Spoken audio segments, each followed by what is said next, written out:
preparaciones veterinarias para tratar salmonelosis, colibacilosis, ¿sí?, en diarreas. Porque es el más tóxico de todos, pero se absorbe muy poquito. Tiene una muy baja biodisponibilidad tras administración oral. Entonces, no se alcanzan concentraciones plasmáticas tóxicas. Entonces, benneomicina, un aminoglicósido. ¿Cómo van a poner este aminoglicósido si nos dijeron que era muy ototóxico y nefrotóxico y que tiene un estrecho margen de seguridad? Sí, si logra alcanzar el torrente circulatorio, sí, la neomicina. Pero resulta que su biodisponibilidad es muy baja y esas concentraciones tóxicas no se alcanzan. Entonces, es otro ejemplo de la relación entre la farmacodinamia y las características farmacocinéticas, que en el caso de los antibacterianos cobran una importancia grande. Entonces, ya sabemos aminoglicósidos, mecanismo de acción, gran negativo, espectro reducido sobre gran negativo, efectos tóxicos, mecanismos de acción, principales representantes y algunos usos clínicos. Continuamos. Bueno, aquí estamos. Otra vez voy a ponerlo un poquito más grande acá. Gentamicina, una presentación para tratar infecciones en oídos. ¿Sí? Gentamicina, sin embargo, también tiene y por eso lo escogí, también tiene el clotrimazol, ¿sí?, que no es el clotrimoxazol que vimos al principio, que es una sulfa. Clotrimazol es un antimicótico. En las otitis en caninos, generalmente eso, además de infecciones bacterianas, se combinan y si no hay ácaros, pues también se combinan con presencia de hongos y algunas veces las tres. Y también hay lidocaína. ¿Quién recuerda qué es la lidocaína? ¿Quién recuerda qué es la lidocaína? Un anestésico local, correcto. ¿Y la dexametasona qué es? Un corticoide. ¿Y qué hace el corticoide? Es un... ¿Cómo? Es un antiinflamatorio esteroideo. Es un antiinflamatorio esteroideo. ¿Sí? Recuerden que, bueno, conmigo vieron antiinflamatorios no esteroideos, que hablamos ahorita de el diclofenac sódico, y el otro grupo de antiinflamatorios son los esteroideos, que sabemos que son muy potentes como antiinflamatorios, antialérgicos, pero tienen muchos efectos adversos, ¿no? Dexametasona, prednisolona, betametasona, y hay muchas, ¿no? Que siempre hay que mencionar, la prednisona la venden mucho en las farmacias como igual que la prednisolona, ¿no? Pero no es así. Tarda más en ejercer el efecto adverso, en ejercer el efecto antiinflamatorio, porque la prednisona debe metabolizarse a prednisolona. ¿Sí? Entonces, ahí hablamos de lo que puede ser un profármaco, que debe ser metabolizado para que adquiera la actividad farmacológica que se está buscando. Y ya sabemos, cuando son administrados vía sistémica, los efectos potencialmente adversos de los corticosteroides, retención de sodio, inmunosupresión, etc.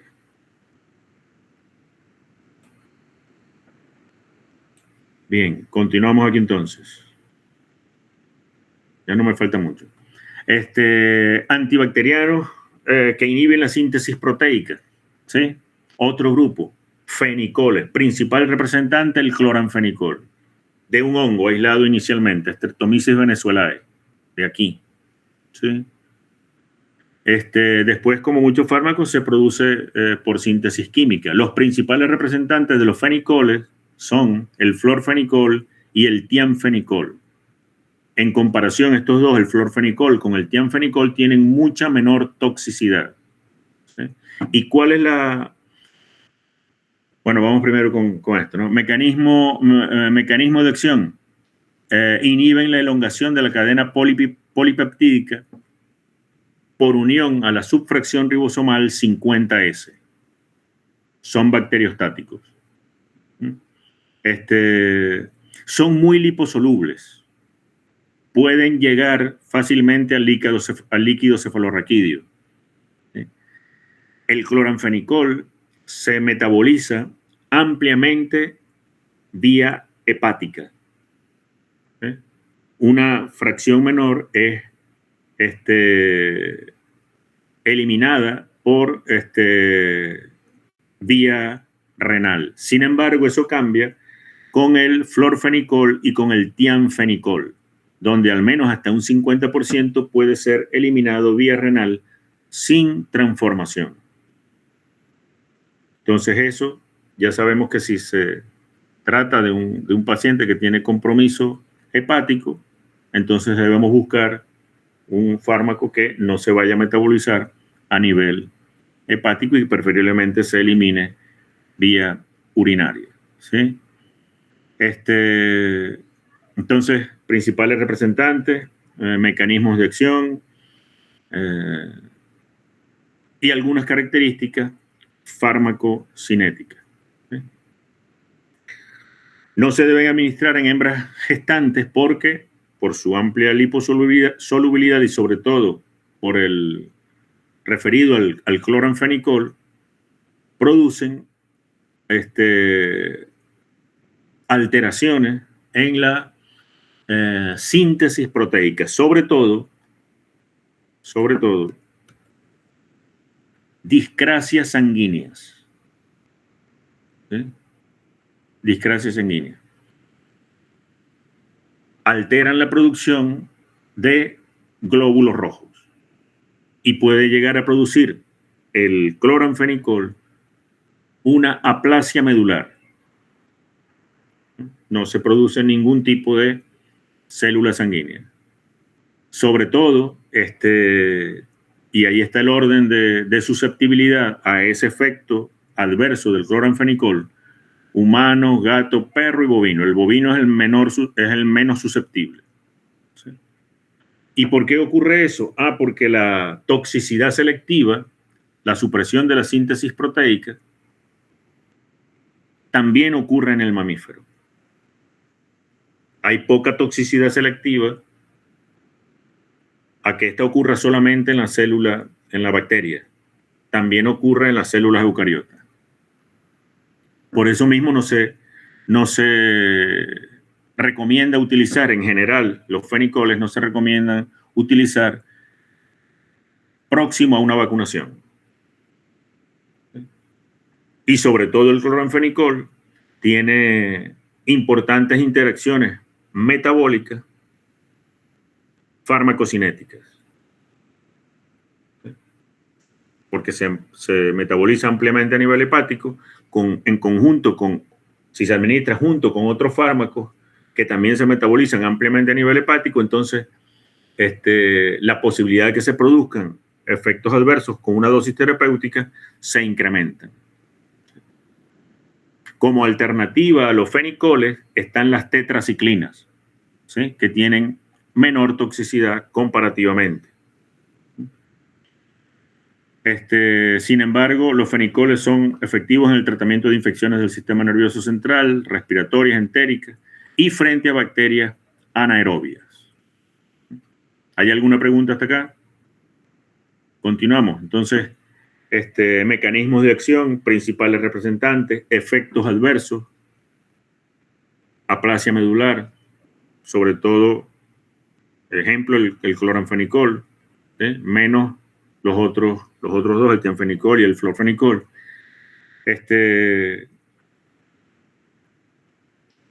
La diferencia entre la excreción renal y hepática y algunas indicaciones terapéuticas, ¿sí? Y decir que son bacteriostáticos. Así como hay fórmulas de oxitetraciclina LA, también hay fórmulas de florfenicol LA. Fíjense que ahí la concentración dice 400 miligramos. Cada ml trae eso, ¿no? Macrólidos. Muy conocidos los macrólidos. Muy utilizados con el problema que hubo de la pandemia. Fue muy famosa la acitromicina, la claritromicina, de uso veterinario, la tilosina, la tilmicosina, lactonas macrocíclicas. Otro grupo de lactonas macrocíclicas son las ivermectinas, que son agentes antiparasitarios. Son moléculas muy grandes, altamente liposolubles, sin embargo son inestables frente a pH ácido. Pero la acitromicina se administra por vía oral. La claritromicina también, usualmente. ¿Sí? Porque ¿y cómo va a ser eso si me está diciendo que son inestables frente a pH ácido? Porque entonces la cápsula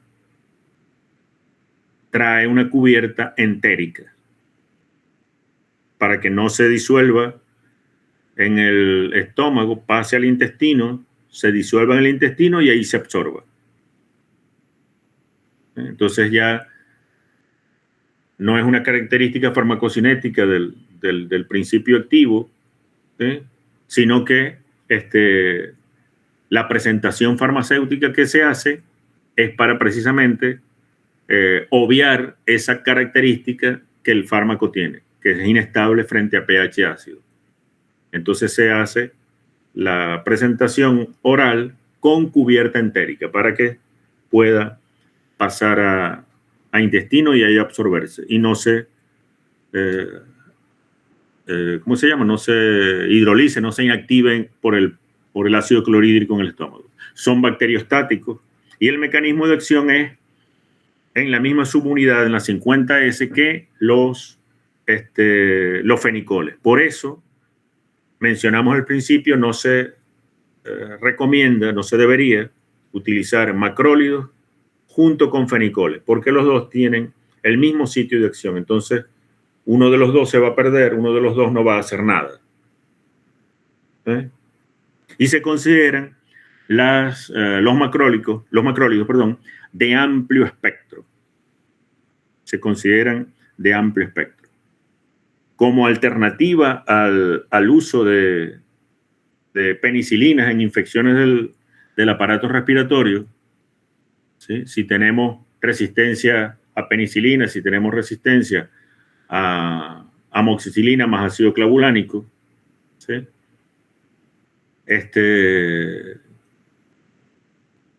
No se han usado cefalosporinas, que serían cefalosporinas de tercera o de cuarta generación, serían la siguiente línea de selección. Entonces están los macrólidos.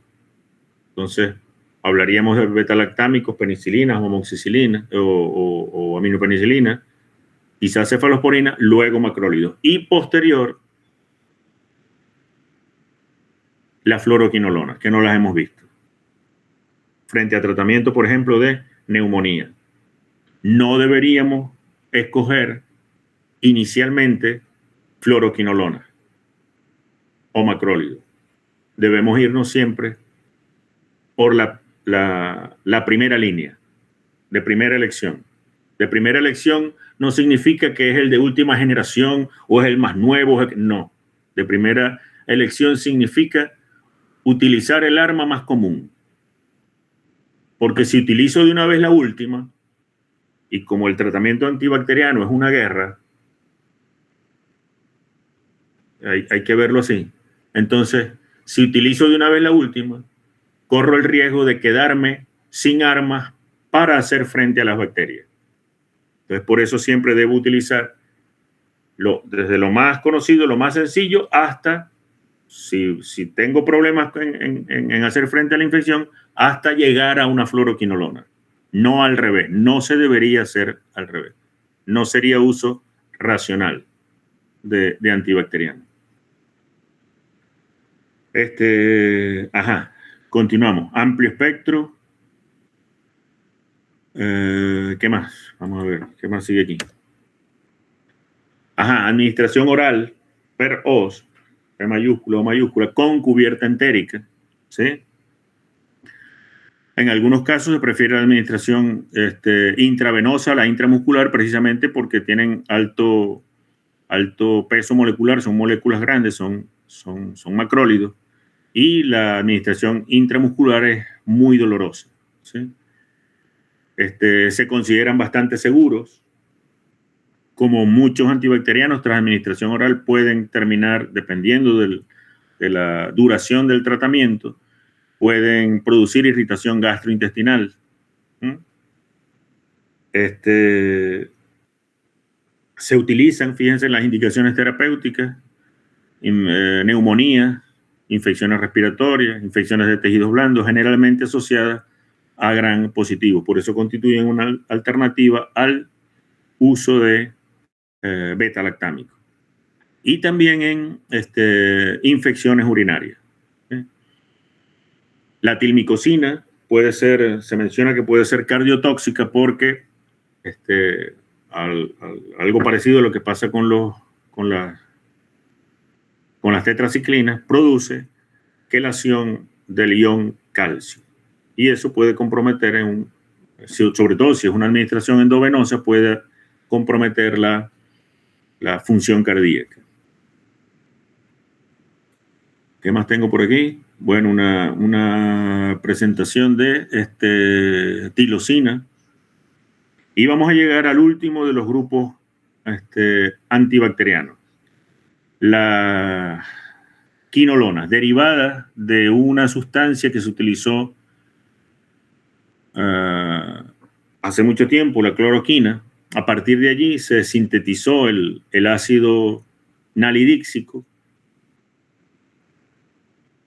Sin embargo, cuando se introdujo un átomo de flúor en el carbono 6 a partir de la flumequina, fue cuando realmente adquirió importancia este grupo de las quinolonas como grupo antibacteriano, por la introducción de ese átomo de flúor en el carbono 6 del anillo que forma su estructura química. A partir de allí, entonces se denominaron fluoroquinolonas, porque el efecto antibacteriano se incrementó mucho cuando se introdujo ese átomo de flúor, cuando se introdujo esa modificación en la estructura química, ¿sí?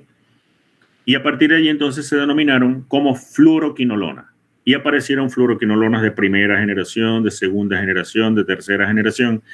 Y eso, con el cambio de las generaciones, así como la cefalosporina, lo que indica es que se va ampliando el espectro, se minimiza la aparición de resistencia y se modifican las características farmacocinéticas. Eso es lo que se busca, ¿sí? Como en cualquier otro grupo de antibacterianos, en cualquier otro grupo de fármacos, ¿sí?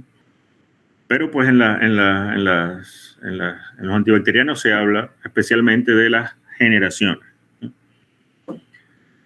Por eso dice ahí mecanismo de acción, y el espectro antibacteriano varía según la generación, así como variaba con las cefalosporinas. El mecanismo de acción es como si ustedes agarraran una manguera, un cable, ¿verdad? Dos extremos, y lo empiezan a enrollar. Primero se empieza a enrollar, entonces se va entorchando, pero después ya se va enrollando y enrollando y ya se va torciendo más y se empieza a enrollar más allá de las vueltas que ustedes le están dando. No sé si me explico lo que quiero decir, ¿sí?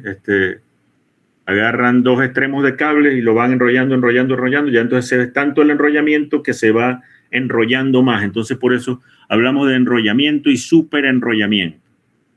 Responsable del enrollamiento, la ADN girasa.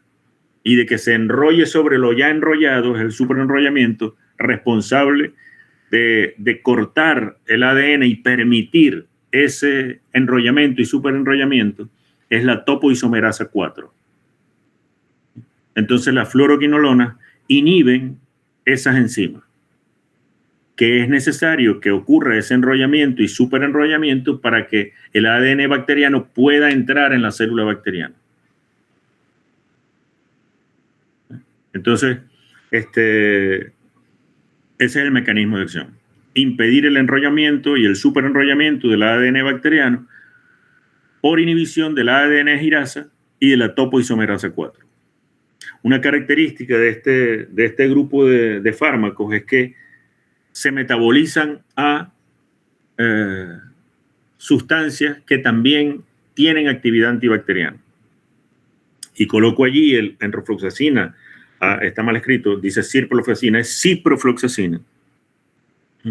Enrofloxacina, ciprofloxacina, porque la enrofloxacina fue una fluoroquinolona que se desarrolló inicialmente con la idea de que se usara exclusivamente en el medio veterinario y así evitar la aparición de resistencia a fluoroquinolonas en el humano, producto de utilizar fluoroquinolonas en animales. Entonces, eso fue lo que pensaron. Sin embargo, la enrofloxacina, el hígado la metaboliza a ciprofloxacina. La ciprofloxacina es de uso humano, la enrofloxacina de uso veterinario, o al menos eso fue lo que pensaron, ¿sí? Pero empezaron a utilizar enrofloxacina en animales y vieron que por la aparición de residuos, no se había establecido tiempo de retiro ni límite máximo de residuos en carne, en huevos, en leche de animales tratados con enrofloxacina. Entonces empezó a aparecer resistencia en humanos al uso de ciprofloxacina. Entonces se empezó a describir el ciclo de la resistencia a ciprofloxacina por transferencia de bacterias resistentes producto de la utilización de enrofloxacina en animales o productos para consumo humano provenientes de animales. Entonces la enrofloxacina se transforma a ciprofloxacina. La pefloxacina se transforma a norfloxacina, que son todas fluoroquinolonas. Entonces se metabolizan a sustancias que también tienen actividad antibacteriana importante. Son muy liposolubles, una característica farmacocinética, eso es una característica, bueno, la del metabolismo es una característica farmacocinética también, pero la de que son altamente liposolubles, es una característica cinética muy importante porque las concentraciones plasmáticas terapéuticas, y es una de las ventajas principales de este grupo de antibacterianos, las concentraciones plasmáticas terapéuticas que se alcanzan tras administración intramuscular y tras administración oral son prácticamente las mismas. Y eso constituye una ventaja, que las concentraciones plasmáticas terapéuticas tras administración oral sean las mismas que se alcanzan vía intramuscular por su alta liposolubilidad. Tras administración oral, como otros antibacterianos, pueden alterar la flora gastrointestinal. ¿Sí? También quelan con calcio y magnesio y con otros cationes y metales, hierro. ¿Sí? Entonces, si se utiliza en el agua de bebida, en aves, por ejemplo, entonces, si hay oxidación excesiva de las tuberías, entonces se quela la enrofloxacina y no se está dando la dosis adecuada. Entonces, es función también del veterinario no solo ver que si el antibacteriano o antibacteriano aquel, que vamos a evaluar los signos clínicos, sino que muchas veces le toca evaluar o valorar las condiciones de dispensación de ese medicamento, las condiciones de la finca, de la granja, del galpón, etc. Por su alta liposolubilidad, entonces alcanzan sistema nervioso central. Y ya vimos que se metabolizan ampliamente a nivel hepático y esto da lugar a importantes interacciones farmacológicas, sobre todo en el metabolismo. ¿Cuáles son? Bueno, hay muchas, o algunas se conocen, otras no. Con barbitúrico. Bueno.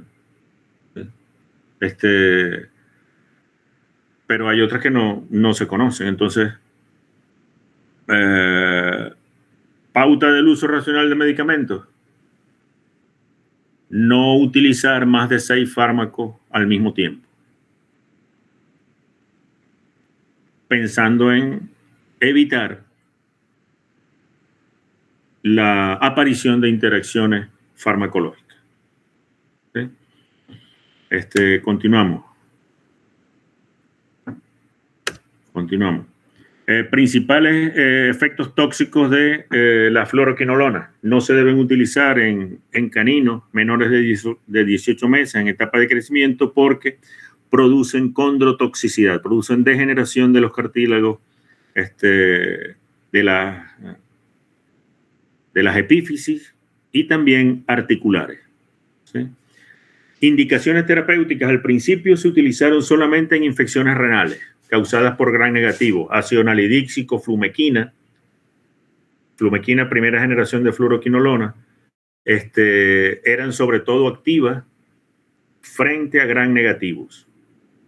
A medida que fueron avanzando en las generaciones, entonces ese espectro se fue ampliando y fluoroquinolonas de segunda, de tercera generación, como la ciprofloxacina, como la levofloxacina, entonces ya son activas también frente a Gram positivos. Entonces, si en un principio se utilizaron solamente para infecciones renales, hoy día la levofloxacina y la ciprofloxacina se utilizan para infecciones respiratorias como neumonía, porque que generalmente están asociadas a la presencia de bacterias Gram positivas. ¿Alguna pregunta? Bueno, ejemplos de medicamentos. Y aquí este cuadro, ya se los dejo a ustedes para que los vean. Les he hablado del tratamiento empírico.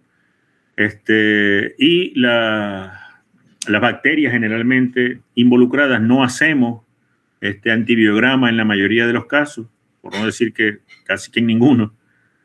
Y entonces debemos hacer un tratamiento empírico. ¿Sí? Primera línea de elección, segunda línea, tercera línea, dependiendo de las bacterias o el tipo de bacterias que estén generalmente asociadas a esas infecciones. ¿Sí? Clínicamente, si la respuesta al antibiótico en un máximo de 3 días no se ve, hay fiebre, empiezo a darle antibiótico y la fiebre no disminuye, entonces yo debo asumir que hay resistencia al antibacteriano, si es que se le está dando como debe ser, a la dosis y en los intervalos entre dosis adecuados. Entonces debo asumir que hay resistencia y debo inmediatamente buscar otro agente antibacteriano, porque los antibacterianos son armas, ya les dije que era una guerra, y curan, pero la aparición de resistencia es una cosa cada vez más delicada. Les mencioné el ejemplo de la oxitetraciclina, que antes no se mencionaba, la resistencia a oxitetraciclina en nuestro medio, pero que ahora ha habido que subir la dosis para tener el mismo efecto de muchos años atrás. Entonces indica que hay también ya resistencia a oxitetraciclina, y pueden entonces los antibacterianos dejar de curar, y eso sí que es un problema de salud pública, no solamente para el humano, no solamente para los animales, para todo, de salud pública. Bueno, espero que les haya servido la clase. Me dio tiempo a terminar, me tardé bastante más, 40 minutos más de lo que tenía previsto. Bueno, muchísimas gracias.